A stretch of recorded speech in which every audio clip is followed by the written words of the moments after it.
Good morning and welcome to Tennessee. I'm a little biased, but I can think of no better place to celebrate the 10th anniversary than here in Nashville, Tennessee. In Tennessee, our story is sort of the nation's story.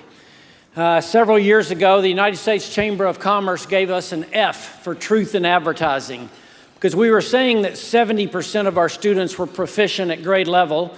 But oh, by the way, when they got to college or to community college or four-year school, 70% of them needed remedial work. So there was obviously some disconnect there. And so we started off on several things. We raised our standards. We expected more of our students at every grade along the way. Number two, we worked hard to get a great year-end assessment and made certain that our evaluations were tied to the assessment and tenure was tied to the evaluations. And finally, we lifted the cap on charter schools. Today, Tennessee, according to NAEP results, is the fastest improving state in the country in education results. We've made a tremendous commitment to keep funding public education as well, adding $1.3 billion annually to our budget. And the results are showing. But we're also the nation's story because we have a long way to go, and there's always a tendency to back up.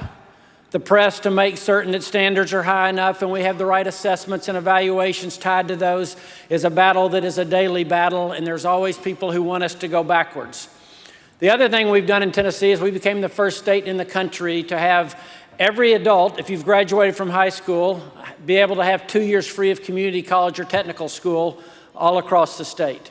We did that because we know that the world our students are entering is very different from the world that their parents and grandparents entered, and we want them to be prepared.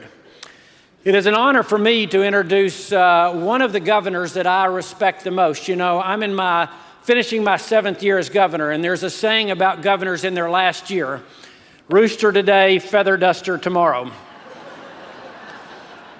And there are a lot of governors who, when they're done, it's hard to look back and see the mark they made. But Governor Jeb Bush is not one of those governors. If you asked me the governors who have been the most consequential around the country in the last 20 years, I would have Jeb at the very top of that group. Because he decided early on that every child in every zip code deserved the chance for a high-quality education, and he was willing to take the slings and arrows of the battles that came with that. He fought hard, and he truly changed the trajectory of education in Florida. Did a few other things as well, including changing the business climate and making government more efficient. But in my book, when people say, what kind of governor was Jeb Bush, I'll always say, a lot of people claim to be the education governor. Jeb really did that. Please help me welcome to Nashville, Tennessee, Governor Jeb Bush.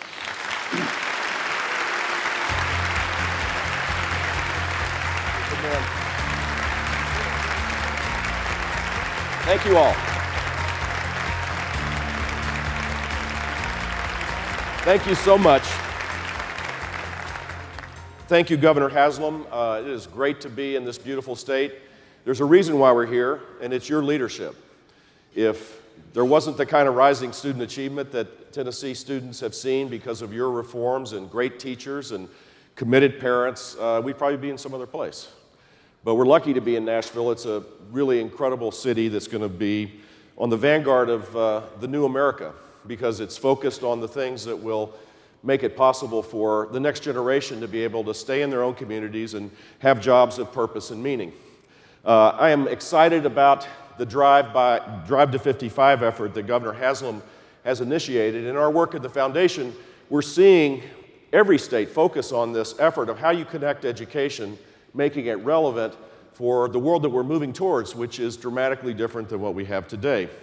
In fact, Alan Levine, who's now a citizen of your great state, stole your idea, literally stole it lock, stock, and barrel, and got the Board of Governors in Florida to approve. I don't know if he stole the exact language, but the Drive to 55 effort, the exact same thing, the same percentage of working adults that have a four-year degree, an AA or AS degree, or a nationally recognized certificate. That's what we all should be doing. And the great thing about our efforts here, the efforts that you make each and every day in your states, is it's okay to steal good ideas. In fact, the next 2 days we want you to steal every good idea you can and go and not just talk about it, but implement them in your state. I want to thank the Nashville Classical Charter School. They were pretty good, weren't they? What you didn't hear was that on their test scores, they have hit it out of the park. One of the highest performing schools in Tennessee, and it's an example of why reform matters.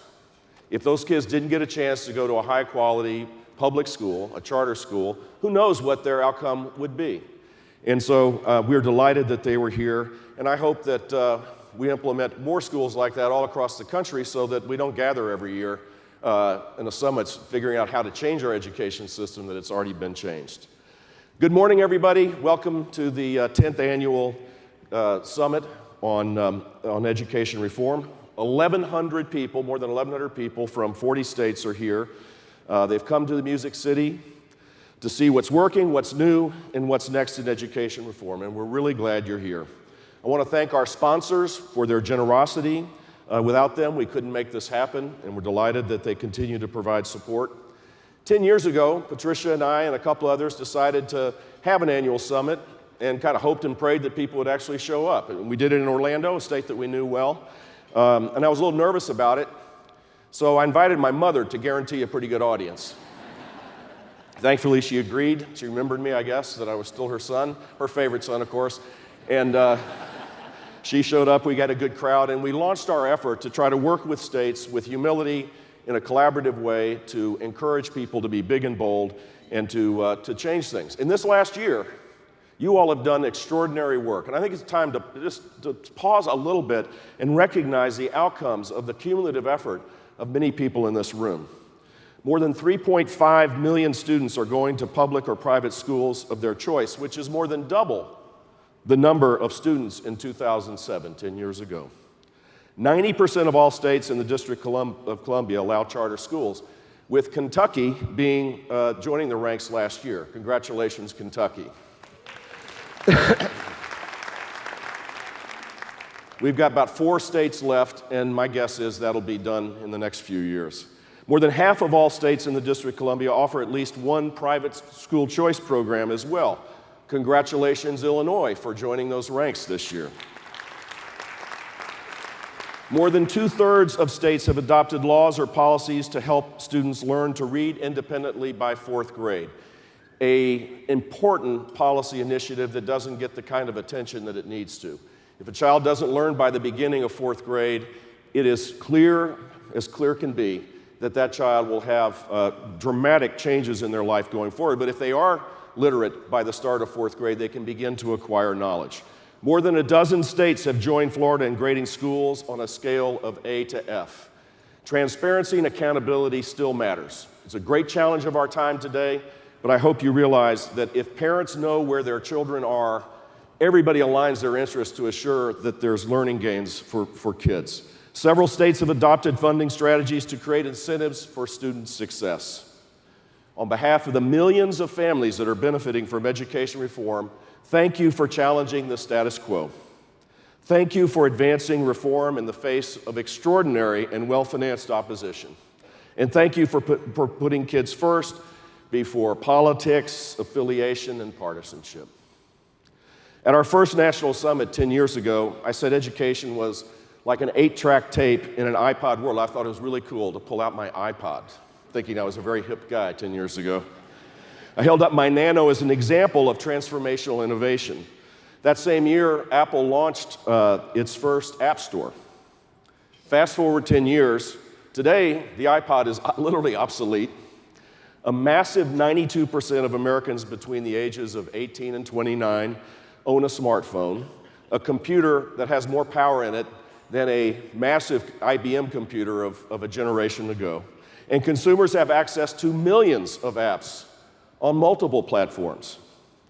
It's kind of hard to remember a world without apps. There's quite literally an app for everything. In fact, there's now an entire micro industry devoted to developing apps to help you find more apps. This has all happened in 10 years, and across the technological space, we've seen dramatic changes. And yet, sadly, our education system, in spite of the success we've made, has made incremental change. And the big challenge, the lessons over the last 10 years I think are important to remember. First, rapid technological innovation and automation are doing the jobs that once were held by individuals with a high school diploma. Drones are replacing delivery men. 3D printers are replacing assembly line manufacturing workers. Robots are replacing retail and restaurant workers. And pretty soon, driverless cars will replace bus drivers and truck drivers and even Uber drivers. In fact, according to a recent study by McKinsey last year, 60% of all jobs could experience some form of automation using today's technology, not some far-off technological advance. That will mean clearly fewer jobs will be created, and it also means today that there's a suppression of wages because the jobs that exist will have to be accommodated to this big, big change. At the same time, the innovation economy is creating millions of new jobs, ones that can't be replaced by technology, but require higher levels of skill and some degree of humanity. Last year, and this has been a chronic problem over the last 4 or 5 years, nearly 6 million jobs remained vacant because employers couldn't find qualified workers. As innovation continues to transform the economy, the gap between jobs and skills will continue to grow. That brings me to my second lesson. The global economy is evolving at warp speed and a rapid pace of change that is far, far outpacing the adoption and implementation of education reform. Think about it. In the 10 years since our first summit, Apple has released 13 versions of the iPhone, and so has Samsung. 13 versions in 10 years. By comparison, our education system, even with the progress, again, that you all have made, virtually remains the same as it was 50 years ago and even 100 years ago in some ways. By comparison, this gap, and this growing gap, is what we need to deal with. The fact is, the economy isn't waiting for education to catch up. If we really care about student success, we need to significantly accelerate the pace of reform. Frankly, good policy doesn't need a pilot program anymore. It needs relentless leaders who have the courage to advance bold and transformational reform now. Look, this is probably the place in the speech where it's important to say the political arguments we have back home, because we do. Governor Haslam's got tire marks on his forehead for the fights. I do too. The scars are kind of finally going away. You all have those for sure, for fighting the good fight. But what we need to do is get beyond that and recognize whether you think our schools are great, and some people do, or whether you think our schools are failing our kids, we need to put that aside for a brief moment and recognize they have to get better and they have to change to the world we're moving towards. It's like a quarterback throwing into the end zone. You don't throw it to where the receiver is, you throw it to where the receiver will be. And that's exactly what we have to do in education, and perhaps rebuild the coalition of the willing to make transformational change happen. The third lesson is that innovation begets innovation. We see that each and every day. And reform works the same way. Reform fosters reform. The past has proven that success is never final, reform is never finished, and we need to encourage ourselves, those in the political arena and those that are trying to support people in the political arena, to not check the box and say, well, I got that done. Now I can go work on my child welfare system or change committees to get to another place, work on road building or whatever. All those things are important. But education reform requires constant attention, because if you're not moving forward, atrophy sets in and you begin to push back. Finally, the thing that hasn't changed in the last 10 years, in fact 20 years or 30 years, is the teachers' union. Entrenched special interests continue to focus on the adults of an outdated system and impose choice and innovation and accountability. But don't get me wrong, they're doing their job, if you think about it. Their job is to organize for the economic interests of the adults in the system. We shouldn't be angry about that. We should recognize that that's their job. But that doesn't mean we should not push back when it hurts children for their economic interests to be attained at the expense of kids not learning. We need to be on the side of families that are struggling. So I think about this massive change that we're going through, and I think it helps explain some of the political angst that we're feeling as a country these days. It's not Mexico, and building a wall is not going to change this angst. It's the Chinese, we have trade issues with them for sure, but it's not China that creates this angst and anger and disbelief in the institutions that people have relied on. It's this massive technological change and the anxiety that brings and the belief that the institution we have relied on haven't worked, including education. So what do? We love our children and grandchildren. What do? Well, we can fight it. Good luck with that. Fight the technological change and just think it's going to stop, stick our heads in the sand and hope it happens. We can ignore it. You know, a lot of people do that. Denial is a river in Africa. It is not a strategy. To deny that this change is happening is ludicrous. We can accept the status quo and give in. I think you know what my position on that is. Or we can embrace the challenge and turn this great challenge into a huge opportunity. My hope is that we find new coalitions of the willing to embrace the challenge in a way that will make sure that students succeed. To win this race against time, we need to tackle the knowledge gap epidemic, because it truly is one, which is widespread disparity between kids, what they need to know and what they actually know. And by the way, this is not just about kids in poverty. This is about our children. The gaps that exist are real. According to the nation's report card, more than 60% of fourth graders can't read or do math at grade level, at proficiency. Nearly 50% of those students are performing below grade level, come from high-income families. Reading and math proficiency can no longer be dismissed as a problem of low-income students. This is important because reading independently, as we know in fourth grade, is the first step to a purposeful life. According to the research of the Annie B. Casey Foundation, students who can't read on grade level in the fourth grade are 4 times more likely to drop out of high school. Speaking of high school, a high school diploma should reflect readiness for college or careers, but sadly that's not the case today. The nation's graduation rate has advanced every year. Florida was at 50%, 50th in the country in 1998, and every year it's gone up. It's close to the national average now. But yet the nation's report card suggests that just 37% of high school seniors are prepared for college-level courses or on-the-job training. That gap between what we celebrate of a high graduation rate and the reality of where we are is something that is a problem in the political world, and it's up to us to make sure people understand that while we've had success, we need to build on it consistently. The knowledge gap continues to grow in college, and the gap is pervasive. Among first-year college students, those leaving high school to college, 1.7 million need remedial help.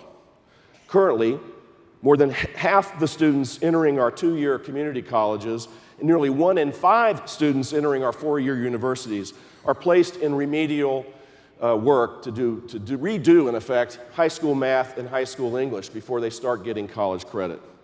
The lack of readiness for college could explain why less than 1/3 of full-time students earn a bachelor's degree in 4 years. That is an alarming statistic if you consider that we have $1.2 trillion of student debt, making it harder for families and for the next generation to live an independent life. While the ever-changing economy may make it hard to predict the jobs of the future, we can define the skills that high school graduates will need to be successful. Graduates need to be ready with the knowledge and skills to succeed in life after high school, whether it's college, the military, or the workforce. To prepare students, we need more rigorous coursework, and there's great work being done in the states on that. And to end social promotion, not just in 3rd grade, but every grade. While rote learning can help build a foundation of knowledge, students need to learn how to apply knowledge and to think critically and creatively to solve real-world problems. Graduates also need to be resilient. Students need to be able to adapt to the rapidly changing world, both professionally and personally. Maybe we should get rid of all those little microaggression safe spaces that exist in colleges to help enhance resiliency in our country. A lot of crazy things going on in this world. Students who lack the coping skills need to overcome adversity and bounce back from failure.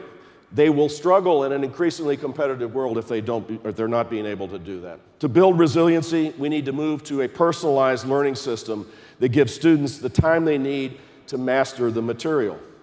The seat time model, which has been in existence since the beginning of public education in our country, retards the ability of students to gain resiliency in many ways.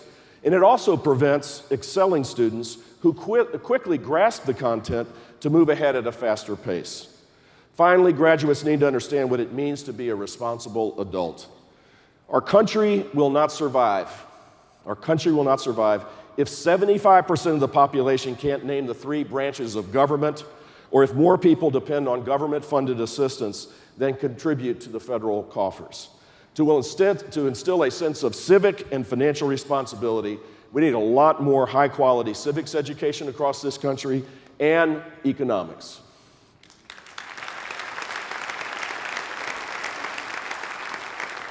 If we really want to succeed, reformers need to reform. We need to have the courage to be bigger and bolder. We need to have a sense of urgency about this, and we need the perseverance to advance reform every year, year in and year out. And that includes election years, by the way. Now more than ever, we need to separate the policy from the personalities. If you support good policy but don't like the person proposing it, keep supporting the good policy. Don't let the contagion that exists in Washington, D.C. today, where everything is demonized and personalized, spread into your state capitals. Let's focus on building policy across the aisle. Betsy DeVos is the epitome of a principled reformer who puts kids first. She has a proven record of working with leaders on both sides of the political aisle to advance reforms that help students succeed. She's working hard to return power to state leaders and to parents who are better equipped to develop solutions for their students and for their kids. I applaud the work that she's doing. I hope you all do as well.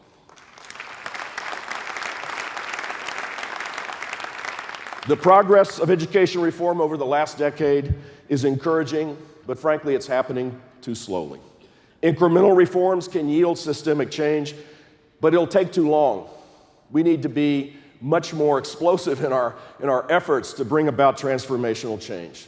Keeping up with the disruptive nature of our economy requires policies that will upend our education system and yield results within this generation, not the next.